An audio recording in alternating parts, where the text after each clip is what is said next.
Welcome back to the Movie Mood podcast, where we get you in the mood for movies. Here are your two favourite hosts. My name is Heather. And my name is Maya. And in each episode we talk about different movie genres and our favourites within it. So today we decided to look at the horror movie genre. We picked out our favourite ones. It's a combination of two different movies, but these are like the absolute best movies, and if you haven't watched them, where have you been? Yeah, like if you haven't seen these movies, then please come out from under that rock you're hiding under. And the movies are The Shaun of the Dead and Coraline, our all-time favourites. Yes, absolutely. I'm not a horror person, but I adore these movies so much. Yeah. And Shaun of the Dead's probably up there with one of my favourite movies ever. So yeah, should we just get straight into talk about Coraline? Yeah.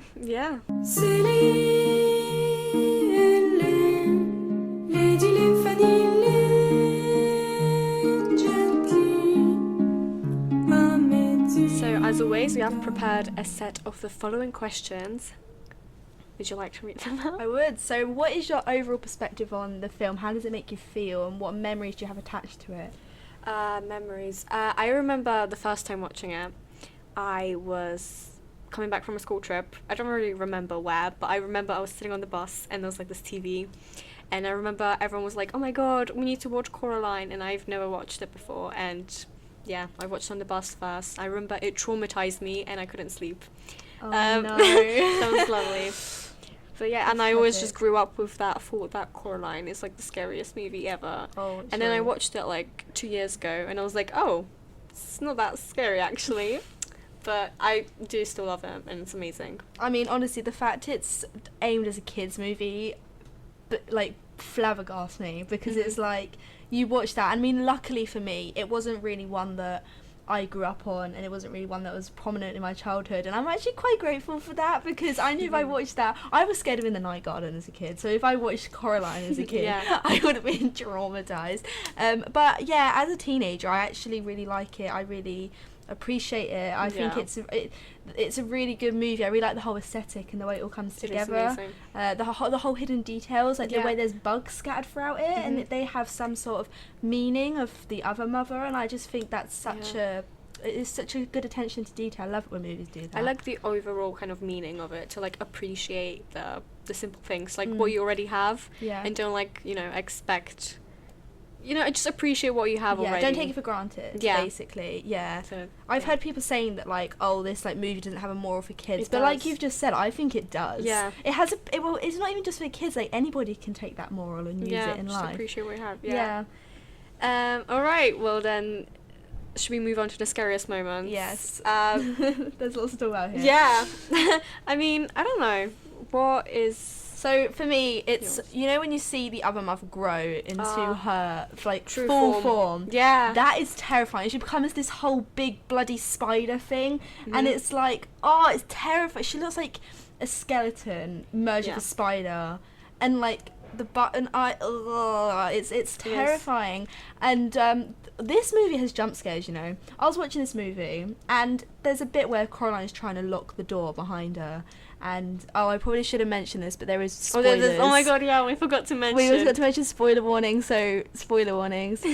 I mean, who hasn't watched Who Coraline? hasn't? Yeah, no, very Come true. off that rock. Anyways, there's a bit where Coraline's trying to lock the door behind her when the other mother's chasing her, and there's a bit where she bangs on the door, and it scared the heebie-jeebies out of me. I was not expecting it. And then she starts chasing her, going, "Don't leave me, I'll die without you." And I was scared out of my wit. I was like, Jesus Christ. Yeah. That's probably the scariest bit for me. The whole final battle is so intense. That's definitely the scariest bit for me. For me, I think it's what you mentioned, just like the mum turning to a truest form. And like the beady eyes. I don't know, that just kind of is a bit... Yeah. That's enough to freak anyone out. And also the fact that button eyes are usually considered cute. Yeah, like, but do you remember those old dolls, like those old like the teddies? teddy bears, that, yeah. I can't remember what they were called, but they had button eyes, and everyone was like, "Oh my god, they're so cute!" And then this movie came out. And I think everyone chucked away those toys after this movie came out. So would probably. What about the most iconic moments? Iconic. I feel like iconic would be probably like where she finds the doors. That's like the main. That's that everyone knows. Yeah, but I mean, that's the main kind of part of the movie. It's like she finds the other world, and I feel like that's the most iconic one. Maybe. Yeah, I agree. I think, the purple tunnel as she crawls through into the fake world, that is like what everyone like knows and loves. Yeah. One bit as well, the Other Father song, when you know that song was like Oh. making up a song about Coraline. Oh yeah. That song Oh my god. is supposed to be like foreshadowing what's going to happen to her, and it's like a warning, and that's something that I think is really iconic, because the fact it sounds so jolly and happy, but it's actually got such a dark tone because he's warning her like you're in danger. I just think that's really iconic. Like I love agree. the Other Father. He was just trying to help her the whole time. Yeah, honestly. And the other YB as well. Love the other YB. Alright. The what the fuck moments. Do you have anything for that? I do. Talking about other YB, there's actually a good way to continue this on. The bit where he pulls her out from the mirror and his mouth is all stitched up into a smile Oh my god, because he's being forced to smile. That's some Joker type shit. Like, I mean, like, like, I when I saw that, I was like, is it like I keep saying this, but this is a kids movie. And I've heard it's a PG, but like when I was 8, I was traumatized. This is after at that. least a 12. If this got rated now, it'd be a 12. It's just, I think it's kind of more like disturbing than like outright. It's creepy. It's creepy and disturbing, but it's also like hauntingly beautiful. Like the whole movie. I love that. Hauntingly beautiful. Yeah, hauntingly beautiful, but it is still very creepy. Yeah. But that's probably that was one of the moments in the movie that literally made me go, oh my god, she stitched his mouth up into a smile, and he's being forced to smile because he's shown a frown, and it's this like forced toxic positivity. Do you know what the uncanny valley is? No. So it's basically where something's too animated to be lifelike, but too lifelike to be animated, and it really freaks people out. And it's like a genuine fear, like a genuine phobia. What about, do you have any yays and nays? I don't know, I love the whole I don't know, I love the movie just in general. I like the meaning behind it, and like just the whole, it's kind of like visually pleasing in a way. Like, I don't know, I like the whole vibe of it. So this is a yay. So it's sort of a yay, yeah. Do you have any nays? Anything that's kind of bugs you about it? I can't really think of anything, to be honest. Do you have anything? No, nothing major. Just how it is. How is this aimed for kids? It baffles me. This isn't really a nay. It's more of like a smaller thing that doesn't really count to the overall story. It's not that important, but it's just funny. There's a bit where Coraline asks the cat why it can talk, and he goes, "I just can." And it's like, okay, you can just talk too. Like, that just made me laugh. Like, if pigs can fly, why can pigs fly now? Because they just can. Yeah, exactly. I don't know, that just made me laugh. Should we look at some reviews really quickly? Yeah, sure. So I had a look on IMDb, which I often find quite strict in its critiquing. It's really strict. I don't there's hardly any movies on IMDb that are considered like masterpieces. So it has a 7.7 out of 10, and the first user review says it's exceptional but probably not for younger viewers, which is quite accurate. Yeah. That is pretty much my thoughts. I mean, it isn't like scary, but I feel like for little kids it could be a bit, yeah. And then there's another review here that says the dullest animation ever made. What is wrong with that person? What is wrong with that that? person just must and be this blind. person went and I'm sorry. This person went and compared it to The Nightmare Before Christmas, only because that is also stop motion, and they are two very different movies. Like, I know Nightmare Before Christmas is considered a Halloween movie, but Coraline is so much darker and creepier. You can't really compare them just because they're by the same director and both stop motion. But both very good movies though. Do you have anything to add on that? I found a few. So Coraline is a dark and creepy animation that follows the style of Tim Burton in Corpse the Bride or The Nightmare Before Christmas. With non-likable characters in addition, there is no subtle message for children. Well, I mean, we discussed that earlier. I think there is a message for children and for anybody in there. Therefore, it seems to be primarily recommended to adult audiences. Sure. I mean, I feel like, again, I rewatched it when I was like 14, and I was like, oh, this is not that scary like I thought it would be. So I feel like I wouldn't say it's for adults, but like smaller kids maybe with adults. I think like watch with adults. I think probably like older kids upwards I'd say. Yeah. Because I also feel like 12 plus is like yeah, maybe. I'd say 12 plus. I would say 12 plus. But apparently the director of this movie, he said that although it might scare some children, they'll just see it as an adventure. Yeah. And it's like true, but adventures can be scary. Like, how many times have you gone adventuring as children? You've been scared of falling down a tree or something. You know what I mean? Then again, the movie would be boring if like the adventure isn't. Yeah. Yeah. That is true. Dangerous. But it's still a very creepy movie. It is. It is. All right. So, should we move on? Yeah. Let's move on to our next film. Since it's Christmas holidays coming up, I'm sure many of you have started looking for the perfect Christmas present for your loved ones. It can often be a struggle to find the perfect gift that they will like. Well, lucky for you, Christmas Santa Spree offers a variety of gifts that will satisfy anyone's taste. On the plus side, they're also super affordable, so you don't have to worry about your bank account. If that doesn't sound like a perfect gift solution, then I don't know what does. Don't miss out on their perfect Christmas deals. Be sure to check out Christmas Shopping Spree with our 10% discount, Movie Mode 10. Once again, that's Movie Mode 10 at Christmas Shopping Spree. Don't miss out on the perfect Christmas gift for your loved ones.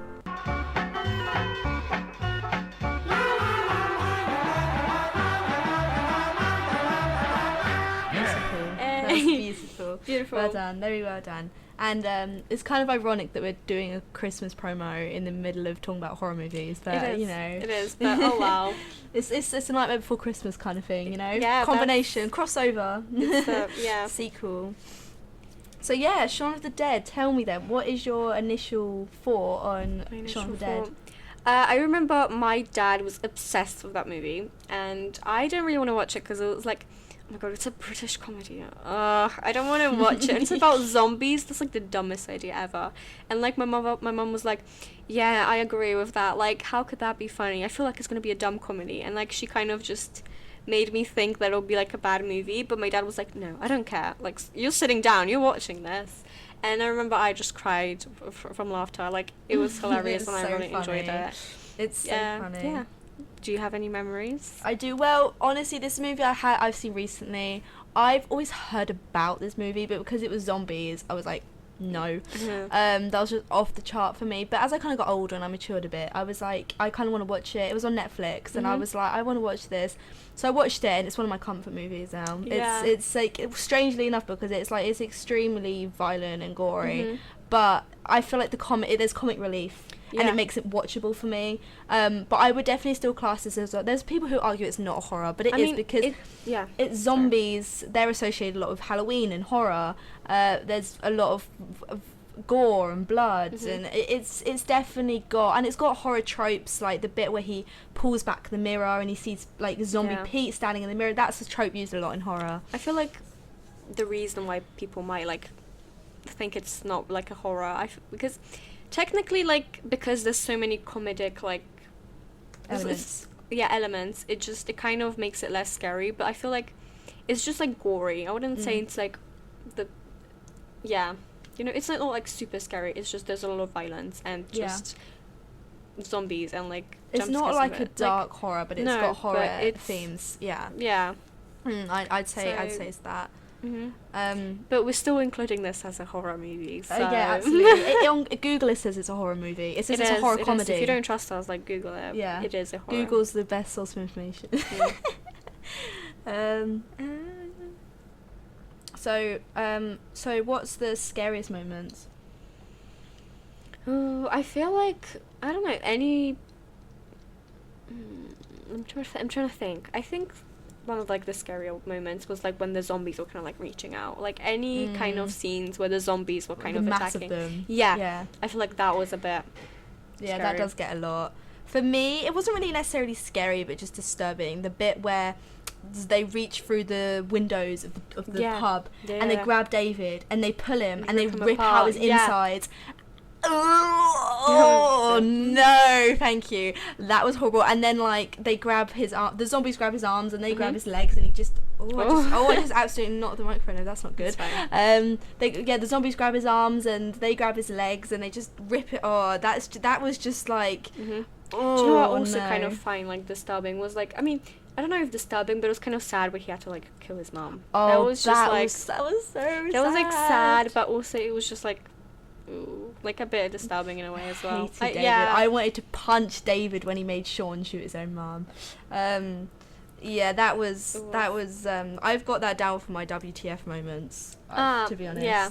So I mean, let's just move on to WTF moments then. So that's Yeah. my WTF moment, when David made Shaun. And to be honest, David, that whole movie, he's literally like a B-Tech Harry Potter. Mhm. Like he just like, I was so mad Did you not at like him. Harry Potter?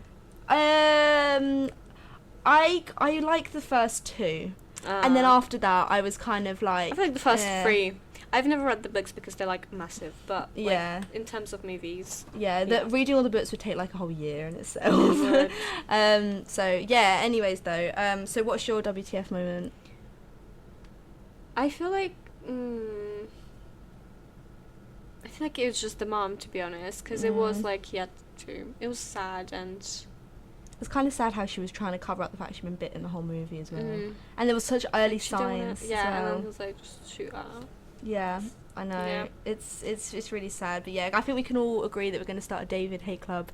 Oh yes. So, oh my God. although that's the thing, although his death was the worst and the scariest, he did deserve it. It was kind of satisfying to see him die, because it was like, you know.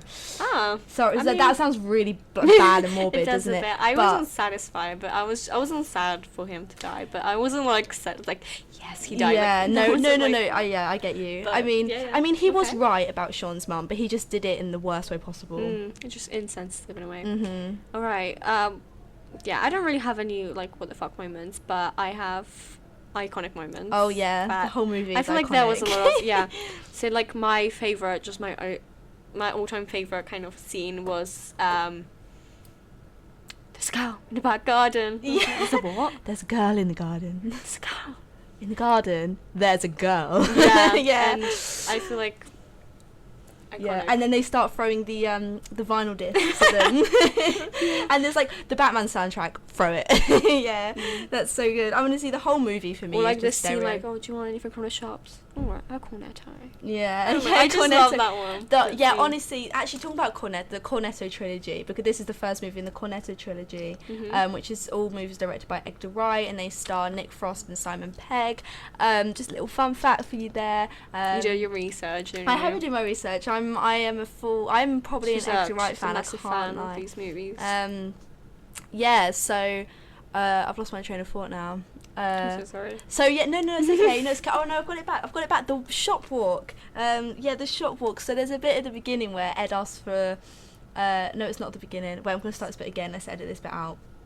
The shop walk. I love the shop walk. There's a bit at the beginning where he's walking to the shop before the zombie apocalypse, and and you kind of see what's happening before the full-on apocalypse, and then after, when he's literally in the middle of the apocalypse but he doesn't notice. There's blood everywhere the second time, there's zombies everywhere, and yeah, it's just kind of funny how oblivious it is to Wiz. But I was also doing my research, and Edgar Wright, his message of the movie was how people live as zombies anyway, so that's why Shaun is so oblivious to it, because he doesn't realise that people have become literal zombies because people live We're as already them. yeah. Like same old routine, like lulling through life.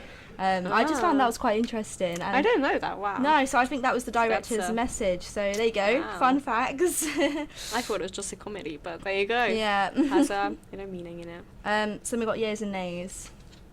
I just love this movie. I love how it's like funny. You wouldn't can't not think love this it's movie. yeah. I also just love the I'm sorry, I feel like I'm going on loads here, but and there's so it's much fine. for me to talk about that I wouldn't be able to You're fit very in. passionate about this. I am movie, very passionate so about it's this fine. movie. It shines through. So I won't mention everything, but just the foreshadowing. There's a bit at the beginning where Pete says to Ed, if you want to live like an animal, go live in the shed, and he actually lives in the shed at the end of the film because Shaun keeps him in his shed so they can still play video games together. And this is after Ed turns into a zombie. Yeah. You got red on you. Yeah. Yeah. That's another, I quote that like every day. Whenever my mum like cuts her finger or something on, I don't know, like a butter knife, I'll be like, you got red on you.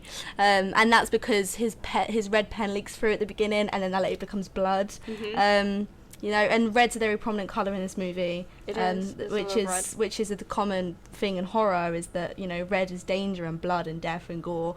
And it's very it works very well in this movie.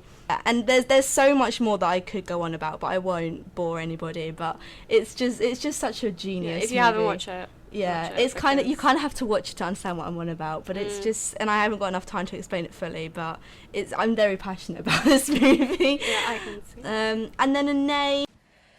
So the only nay, and it's a really small thing that I have with this movie, is when Shaun jumps down from the pub windowsill to get away from the zombies, but he runs through them.